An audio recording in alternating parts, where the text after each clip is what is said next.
Hello students, तो स्वागत है आपका पीडब्ल्यू स्किल के इस कोर्स के अंदर, जहां पर आज हम बात करने वाले हैं बाइनरी सर्च के बारे में।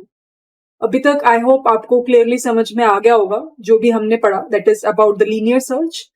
उसकी इम्प्लीमेंटेशन देखी हमने, उसके बाद हमने देखा कि किस तरह से हम लीनियर सर्च का एनालिसिस कर सकते हैं, उसकी टाइम कॉम्प्लेक्सिटी क्या है, स्पेस कॉम्प्लेक्सिटी क्या है, एडवांटेजेस क्या है उसको यूज करने के, और डिसएडवांटेजेस क्या है। अब ये सब कहानी तो आई थिंक काफी इजी थी समझनी, राइट? बिकॉज हमने देखा कि करना ही क्या है लीनियर सर्च में, हमें सिर्फ एक फॉर लूप ही तो लगाना है और जो एलिमेंट हम सर्च कर रहे हैं उसको बस कंपेयर करते जाना है कि क्या जो करंट एलिमेंट है जिसपे मेरा एरे पॉइंट आउट कर रहा है वो सर्चिंग एलिमेंट के इक्वल है कि नहीं। That's the only thing that we are trying to do here. अब इस पार्ट में मुझे बताना है कि बेसिकली बाइनरी सर्च क्या है और किस तरह से binary search I would say better है लीनियर सर्च के कंपैरिजन। तो इस चीज के बारे में हम इन डेप्थ डिस्कशन करने वाले हैं इस वीडियो के अंदर। So let's get started with the binary search. ठीक है, तो सबसे पहले हम बात करते हैं कि बाइनरी सर्च के अंदर होता क्या है। So if I will talk about binary search, नाम से पता चल रहा है वैसे तो बाइनरी कि there must be some two ways in the searching space. Binary search तो समझते हैं कि ये कैसे काम करता है। सबसे पहले तो जब भी मैं बाइनरी सर्च की बात करूंगी तो आपको ये समझना है कि ये सर्चिंग एल्गोरिथम एप्लीकेबल है सिर्फ और सिर्फ सॉर्टेड एरे के अंदर। अब सॉर्टेड एरे का मतलब क्या है मैं ऑलरेडी बता चुकी हूं लास्ट वीडियो में। सॉर्टेड एरे का मतलब है कि आपकी जो एरे है वो या तो असेंडिंग ऑर्डर या डिसेंडिंग ऑर्डर में प्रेजेंट है सारे एलिमेंट्स। ठीक है, या तो वो इंक्रीजिंग या डिक्रीजिंग फैशन में है। एलिमेंट्स जो एरे के अंदर प्रेजेंट है या तो इंक्रीजिंग में है or it might be on the decreasing side in an array. That is the real meaning of sorted array. अब हम आगे मूव करते हैं। सपोज मेरे पास कोई एरे है जो कि एक सॉर्टेड फैशन में है। जैसे कि मैं बोलूं, मैं एक एरे क्रिएट कर देती हूं यहां पे जिसमें मेरे पास एलिमेंट्स हैं 2। ठीक है, उसके बाद मेरे पास है 4, then 6, then 12, then 14, then 16। मान लेते हैं ये मेरे पास एक एरे है। इस एरे के अंदर इंडेक्स नंबर क्या होगा? 0, 1, 2, 3, 4 एंड 5। अब मुझे सपोज इस एरे के अंदर जो एलिमेंट सर्च करना है, मान लेते हैं कि वो एलिमेंट क्या है? 14 है। तो आई वॉन्ट टू सर्च कि जो 14 एलिमेंट है वो पहली बात तो एरे के अंदर प्रेजेंट है भी कि नहीं, और अगर मान लो प्रेजेंट है तो किस इंडेक्स नंबर पे प्रेजेंट है। तो मतलब कि अगेन मैं वही बोलूंगी प्रॉब्लम स्टेटमेंट क्योंकि सेम ही है कि जो मेरा आउटपुट होगा, जो एक्सपेक्टेड आउटपुट है जो मेरे कोड से आना चाहिए, that is something which is equals to 4। ये हमारा टारगेट रिजल्ट होना चाहिए, ये हमारा टारगेट आउटपुट होना चाहिए हमारे कोड का। अब क्वेश्चन क्या आता है, लीनियर सर्च तो हमने देख लिया लास्ट वीडियो में जिसमें हम क्या कर रहे हैं, हम 2 से स्टार्ट कर रहे हैं, 16 तक जा रहे हैं और एलिमेंट को सर्च करते जा रहे हैं। अब क्वेश्चन आता है कि ठीक है, apart from that linear search, how we can apply the binary search. Binary search बोलता है कि सबसे पहले तुम मिड इंडेक्स निकाल। अब यहां पे ना आपको ये समझने की कोशिश करनी है लॉजिकली कि जब मैं बोल रही हूं कि बाइनरी सर्च सिर्फ सॉर्टेड एरे में ही एप्लीकेबल है, ऐसा क्यों है? व्हाई इज दैट सो? वो चीज मैं आपको बहुत क्लियरली समझाना चाहती हूँ यहाँ पे। तो प्लीज इस सेशन में अटेंशन पे करना। और let me tell you, this is one of the vastly asked interview based question, और बहुत सारे क्वेश्चंस इंटरव्यूज के बाइनरी सर्च से निकल के आते हैं। तो इस सेशन का जो फंडामेंटल है जो इसको हमें अच्छे से क्लियर करना है। ठीक है, अब इस एरे के अंदर बाइनरी सर्च कैसे काम करता है? सबसे पहले वो मिडिल इंडेक्स निकालता है। मिड इंडेक्स हम कैसे निकाल सकते हैं? लोअर इंडेक्स कितना है? 0 प्लस हायर इंडेक्स क्या है? 5 डिवाइडेड बाय 2। अब लोअर बाउंड लेंगे हम, इसकी फ्लोर वैल्यू लेंगे तो वो आएगी 2। तो मतलब कि मेरे मिड वैल्यू क्या आ गई? 2। अब मैं क्या चेक करूंगी इसके अंदर? अब मैं सिंपल एक चीज चेक करूंगी डायरेक्टली कि क्या जो एयर ऑफ मिड की वैल्यू है वो इक्वल है एलिमेंट एक्स के। अगर तो वो इक्वल है तो मैं डायरेक्टली रिटर्न कर दूंगी मिड की वैल्यू को। अगर तो वो इक्वल है तो मैं डायरेक्टली रिटर्न कर दूंगी कि मिड की वैल्यू क्या है।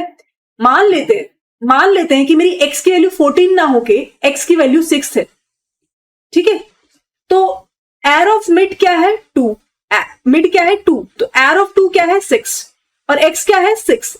In this situation I am talking about. तो उस पर्टिकुलर केस में क्या होगा कि जैसे ही एलिमेंट मैच हो गया, मैं डायरेक्टली मिड को रिटर्न कर दिया. मतलब मिड क्या है, इंडेक्स ही तो है, मैंने रिटर्न कर दिया. लेकिन अगर मान लो सिनेरियो ये नहीं है, सिनेरियो क्या है कि x की वैल्यू जो मुझे सर्च करना है वो 14 जो है वो बड़ा है ना.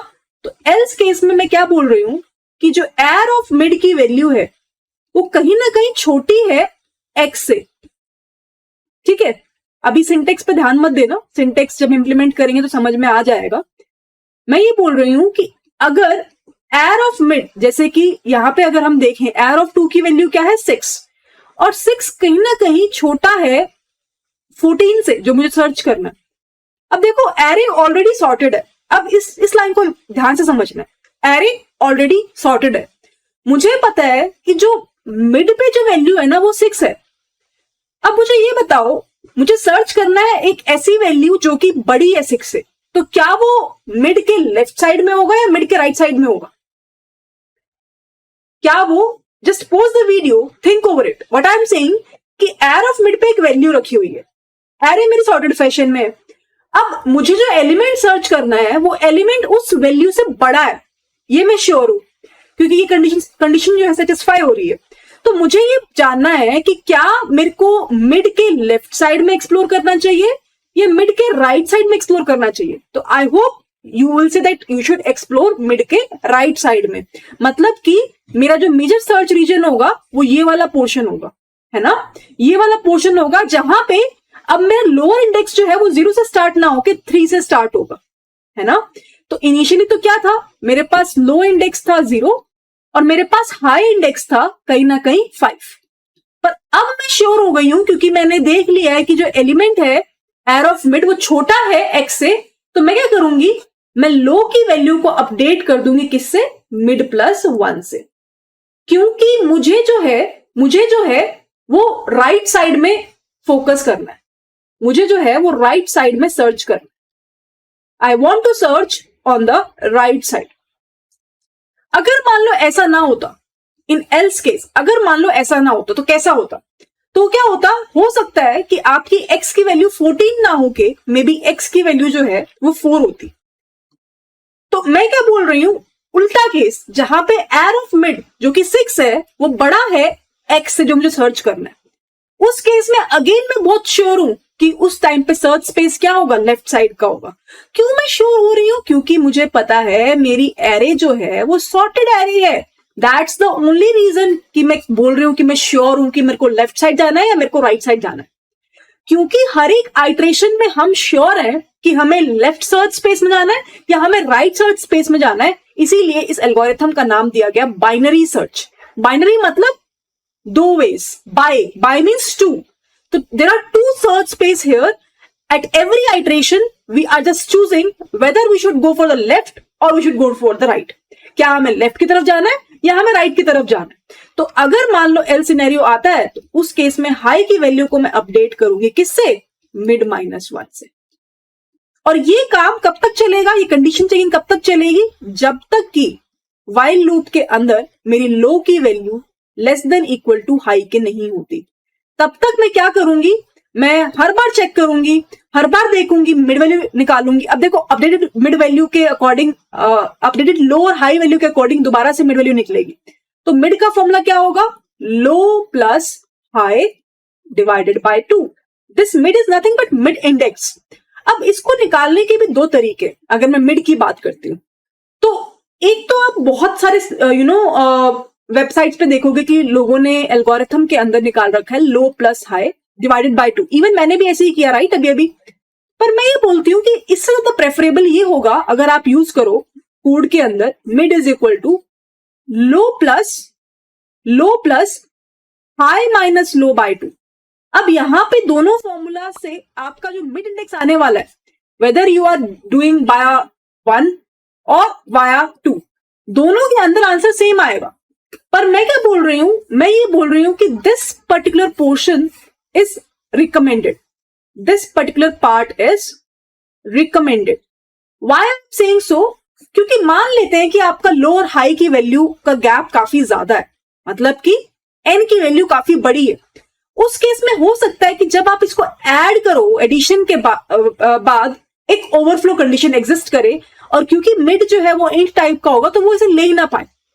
अब यहाँ पे आप क्या कर रहे हो कि वैल्यू को छोटा कर रहे हो, लो प्लस हाई माइनस लो, तो ओवरऑल एडिशन जो होगा वो कम नंबर का होगा, राइट। तो इस वजह से हम यूजुअली जो है सेकंड वाले को प्रेफरेबल बोलते हैं और वही हम यूज करने वाले। बट कैलकुलेशन पर्सपेक्टिव से दोनों में से कोई भी फॉर्मूला आप यूज करोगे सेम ही आंसर आपका आने वाला है। तो यहाँ पे हमने क्या देखा कि बेसिकली बाइनरी सर्च काम कैसे करता है, हम हर आइटरेशन में मिड की वैल्यू निकालेंगे, उसके बाद कंपेयर करेंगे जो एलिमेंट मुझे सर्च करना है वो एयर ऑफ मिड में प्रेजेंट है कि नहीं। अगर प्रेजेंट है डायरेक्टली हम रिटर्न कर देंगे, अगर प्रेजेंट नहीं है तो हमें देखना है कि हमें लेफ्ट साइड के सर्च स्पेस में जाना है या राइट साइड के सर्च स्पेस में जाना है, कंडीशन को चेक करते हुए। आई होप ये पार्ट क्लियर हो गया होगा। अब अगर लेफ्ट में जाना है तो हमें हाई को अपडेट करना होगा, I hope everyone knows why is that so. और अगर राइट साइड में जाना है तो हमें लो को अपडेट करना होगा, और उस अपडेटेड वैल्यू के बेसिस पे फिर से क्या होगा, मिड वैल्यू का कैलकुलेशन होगा, फिर से क्या होगा, मिड वैल्यू, नई मिड वैल्यू आएगी, फिर से वही कंपैरिजन होगा, और हर बार या तो मिड रिटर्न हो जाएगा एक टाइम के बाद, या फिर हर बार आप हाई और लो को चेंज करते जाओगे और उसके अकॉर्डिंग हाई मिड की वैल्यू जो है वो चेंज होती जाएगी। तो बेसिकली हमने किया क्या, अगर हम देखें, इनिशियली मेरे पास मैं कह सकती हूं कि n एलिमेंट्स थे। जैसे ही मैंने पहली आइटरेशन खत्म करी है ना, तो मेरे पास जो एलिमेंट्स रह गए, इनिशियली मेरे पास n/2 एलिमेंट्स थे, मतलब n एलिमेंट्स थे। फर्स्ट आइटरेशन के अंदर मेरे पास आधे एलिमेंट्स रह गए सर्च स्पेस में, है ना, क्योंकि मेरे को पता चल गया कि या तो मेरे को लेफ्ट में जाना है या मेरे को राइट में जाना है।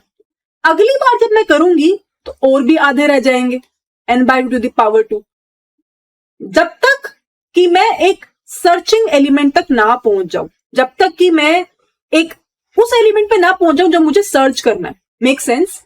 तो अगर कोई आपसे पूछता है कि कितनी बार आप लोग n/2 सर्च स्पेस में जाओगे, तो मैं कह सकती हूँ सपोज मैं k बार जा रही हूं। कब तक? जब तक कि मैं सर्च एलिमेंट ना पालू, जब तक कि मैं फाइनली उस एक एलिमेंट पे ना पहुंच जाऊं जो कि मेरा फाइनल रिजल्ट है, जिसको मैं सर्च कर रही थी। या फिर हो सकता है कि आपका व्हाइल लूप आउट हो जाए और आप -1 रिटर्न कर दो। तो इस k की वैल्यू क्या होगी? एट मैक्स वर्स्ट के सिनेरियो में कितने number of iterations binary search करेगा, इसको हम निकाल सकते हैं। n की वैल्यू किसके इक्वल होगी? 2 की पावर k के। Let me take log base 2 on both sides, log base 2 n k times log 2 base 2, तो ये वैल्यू क्या हो गई? 1। तो यहां पर मेरे पास k की वैल्यू क्या आ गई? log of n base 2। और ये किसके इक्वल होगा? ये इक्वल है कि कितनी बार while लूप के अंदर आप नंबर ऑफ आइटरेशंस कर रहे हो, और इसी को तो हम टाइम कॉम्प्लेक्सिटी कहते हैं। लूप के अंदर हम कितनी बार स्टेटमेंट को बार बार एग्जीक्यूट कर रहे हैं, that is something which we call as time complexity. So मेरे कहने का मतलब ये है इस ऑब्जर्वेशन से कि अगर कोई आपसे पूछता है कि बताओ बाइनरी सर्च की टाइम कॉम्प्लेक्सिटी क्या होगी, so your simple and plain sorted answer is it will be nothing but is big O of log of n base 2.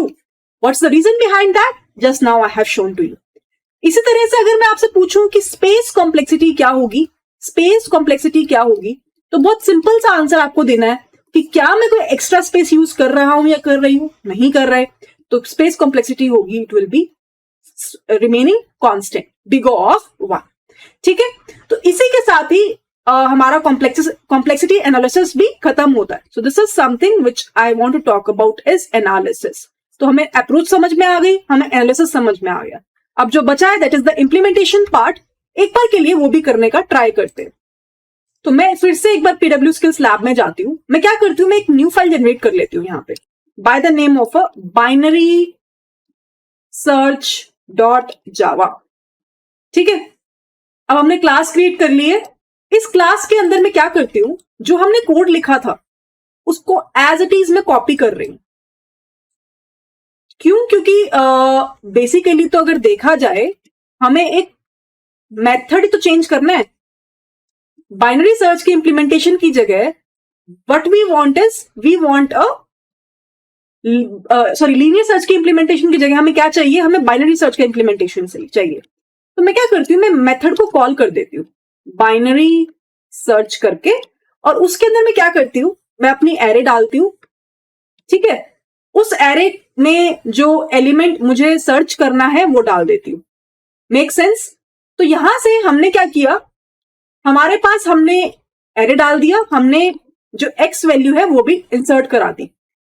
ठीक है, तो ये हो गया फंक्शन कॉलिंग। अब इंप्लीमेंटेशन नहीं करी, मैं अलग से मेथड बना दूंगी इसका। तो ये हो गया हमारा function calling of a binary search, binary search. ठीक है, और मैं यहां पर लिख देती हूं कि अगर मान लो रिजल्ट जो आपका आ रहा है ना वो नॉट इक्वल टू 0 है, तो प्रिंट कर दो सर्चिंग एलिमेंट नोट फाउंड, नहीं तो प्रिंट कर दो उस रिजल्ट को। अब रिजल्ट में मैं क्या डालूंगी वो आप देखो। तो मैं यहां पे एक मेथड को डिफाइन करती हूं सबसे पहले।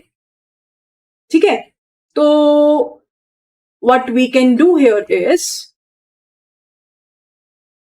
एक चीज हमने यहां पे गलत कर दी, आई थिंक हमने पब्लिक क्लास नहीं बनाई। I thought it was there.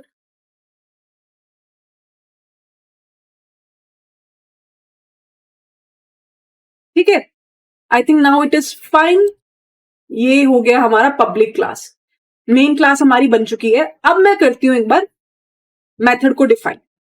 So public static int, नाम क्या है फंक्शन का, बाइनरी सर्च।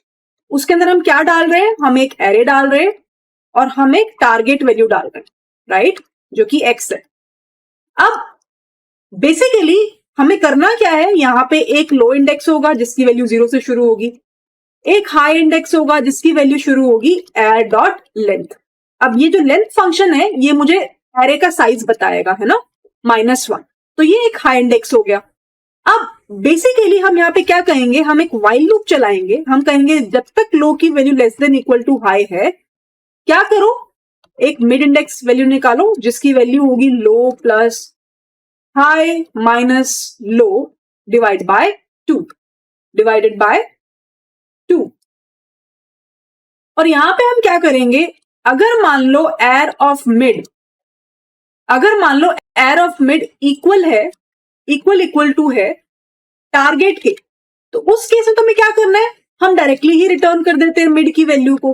पर अगर मान लेते हैं ऐसा नहीं है, else if air of mid में जो वैल्यू है, मान लेते हैं कि वो वैल्यू छोटी है टारगेट के कंपैरिजन में, उस केस में क्या होगा, टारगेट बड़ा है तो मुझे राइट साइड में जाना पड़ेगा।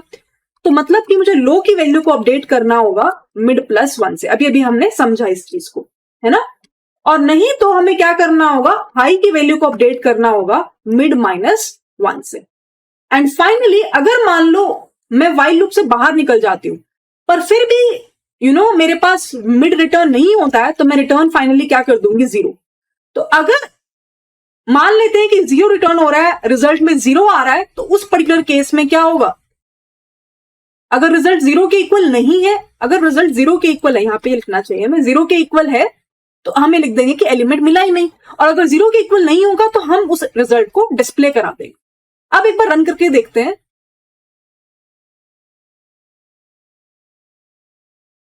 हमने इंपोर्ट नहीं कराया, let me just import that. Import Java dot util dot star, import Java dot IO dot star. ठीक है, now let's try to run this code. अगर कुछ एरर आता है तो हम उसी टाइम देख लेंगे। रन जावा। ठीक है जी, अब ये बोल रहा है enter the number of element. Suppose मैं 7 एलिमेंट एंटर करती हूँ, 2 4 6 12 15 17 19 1 2 3 4 5 6 7। ठीक है, मुझे 17 देखना है कहां पर है, तो मेरा आंसर क्या आ रहा है, 5। अगर मैं इंडेक्स देखूं 0 1 2 3 4 5, बिल्कुल ठीक है। अब अगर फिर से मैं इसको रन करती हूं और फिर से हम एक बार चेक करते हैं, टेस्टिंग करते हैं। अगेन 5 एलिमेंट्स में डालती हूँ, 2 4 6 8 12। ठीक है, अब मान लो मुझे एलिमेंट सर्च करना है 5, तो क्या आ रहा है, search element is not found in array, क्योंकि एरे के अंदर 5 है ही नहीं। अगर 5 नहीं होगा तो उस केस में रिजल्ट में क्या जाने वाला है? 0, क्योंकि मेरा जो फंक्शन है, बाइनरी सर्च फंक्शन है, वो क्या रिटर्न करेगा? वो 0 रिटर्न करेगा। और जैसे ही वो 0 रिटर्न करेगा तो रिजल्ट 0 होते ही मेरे पास क्या स्टेटमेंट प्रिंट हो जाएगी कि जो एलिमेंट आप सर्च कर रहे हो वो एरे के अंदर है ही नहीं। तो फिर से अगर मैं बताऊं इसकी कॉम्प्लेक्सिटी के बारे में, तो मेजरली हमें इस पे फोकस करना है कि व्हाइल लूप के अंदर कितनी बार हम आइटरेशंस चला रहे हैं। ठीक है, देखो आप जो इनपुट करा रहे हो आप इसके बारे में भी बोल सकते हो मुझे, बट एज ऑफ नाउ मैं एल्गोरिथम पे फोकस कर रही हूँ, मैं प्रॉपरली बाइनरी सर्च पे फोकस कर रही हूँ और उसकी कॉम्प्लेक्सिटी के बारे में आपको बताना चाह रही हूँ, ना कि मैं फोकस कर रही हूँ कि हम एरे के इनपुट कैसे ले रहे हैं। बल्कि ये तो हर सिचुएशन में होगा भी नहीं, बहुत से सिचुएशंस में आपको ऑलरेडी दे रखा होगा यूजर ने, आपको बस मेजरली फोकस करना है। यहाँ पे हमारा ऑब्जेक्टिव क्या है? हमें एल्गोरिथम पे फोकस करना है कि ओके अगर मैं बाइनरी सर्च लगा रही हूँ किसी भी ऑलरेडी प्रेजेंट डेटा के ऊपर, तो उसकी कॉम्प्लेक्सिटी कितनी होने वाली है, वो कैसे पता चलेगा? कितनी बार लूप के अंदर स्टेटमेंट्स रन कर रही है। और यहाँ पे हमने जैसे कि देखा कि यहाँ पे जो स्टेटमेंट्स रन हो रही है वो log of n टाइम्स हो रही है। तो यहाँ पे अगर मैं बात करूं टाइम कॉम्प्लेक्सिटी के बारे में, तो it will be big of log of n। और यहीं पे अगर मैं बात करूं स्पेस कॉम्प्लेक्सिटी के बारे में, तो ये क्या होगा? It will be constant. I hope it make sense. तो इसी के साथ ही हमने ये भी समझ लिया है कि बाइनरी सर्च कैसे इंप्लीमेंट होता है, उसकी क्या अप्रोच रहती है, राइट। और उसके बाद हमने देखा कि उसकी टाइम और स्पेस कॉम्प्लेक्सिटी क्या होती है। अब हम बात करते हैं बाइनरी सर्च के एडवांटेजेस और डिसएडवांटेजेस के बारे में। ठीक है, क्या लगता है कि इस एल्गोरिथम का एडवांटेज क्या होगा? सबसे बड़ा एडवांटेज ये है कि इसकी कॉम्प्लेक्सिटी कम है ना।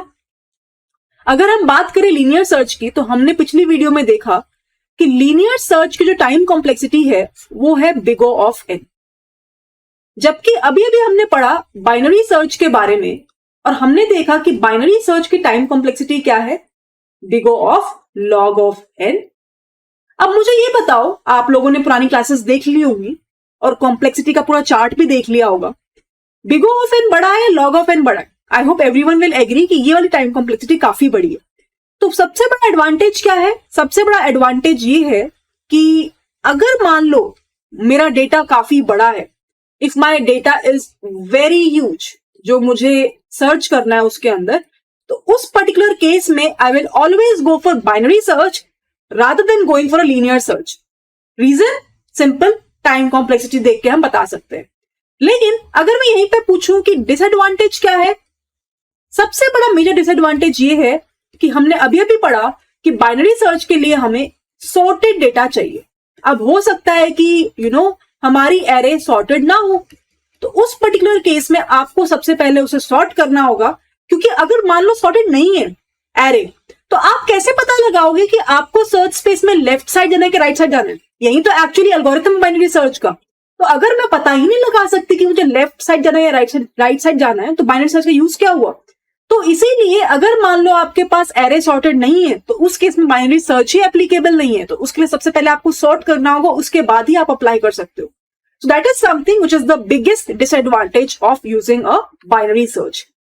तो इस वीडियो में हमने क्या पढ़ा इन अ नटशेल? बेसिकली हमने देखा बाइनरी सर्च होता क्या है, फिर हमने कोशिश किया बाइनरी सर्च का अप्रोच समझने का। ठीक है, किस तरीके से हम मिड वैल्यू निकालने के बाद कंपैरिजन करते हैं और डिवाइड करते हैं सर्च स्पेस को हर एक आइट्रेशन में 2 पार्ट्स में, या तो हम लेफ्ट साइड मूव करते हैं या राइट साइड मूव करते हैं according to the target value that we want to search for. उसके बाद हमने देखा कि इसकी टाइम कॉम्प्लेक्सिटी एनालिसिस क्या होगा, and we came to know the conclusion कि इसकी जो टाइम कॉम्प्लेक्सिटी है वो कितनी है? लॉगरिथमिक, जो कि काफी कम है as comparable to linear search. उसके बाद हमने इसका इंप्लीमेंटेशन देखा finally, and at the very end we have seen कि बाइनरी सर्च का एडवांटेज क्या है, at the same time disadvantage क्या है। तो इसी के साथ ही मैं उम्मीद करती हूँ कि जो भी मैंने सेशन में आपको डिस्कस किया, पढ़ाया, वो क्लियर हो गया होगा। फिर भी अगर कुछ डाउट है तो प्लीज लाइव सेशंस को ज्वाइन करना और सारे डाउट्स क्लेरिफाई करना। इसी के साथ ही इस वीडियो को मैं बंद करती हूँ, खत्म करती हूँ, और मिलते हैं बहुत जल्द एक नए वीडियो में, जहां पे अब हम इंटरव्यू क्वेश्चंस को डिस्कस करेंगे। बेसिक फंडामेंटल यही है, जितने भी इंटरव्यू क्वेश्चंस आगे डिस्कस होने वाले हैं उसके लिए ये प्री रिक्विजिट वीडियो है। जिसने ये नहीं देखा उसको आगे की वीडियो समझ में नहीं आएंगी। Please try to understand this video as well. कुछ भी डाउट हो उसको क्लेरिफाई करो और उसके बाद ही आगे वाली वीडियोस को देखना। इसी के साथ ही बाय बाय एवरीवन, और मिलते हैं बहुत जल्द नई वीडियोस में।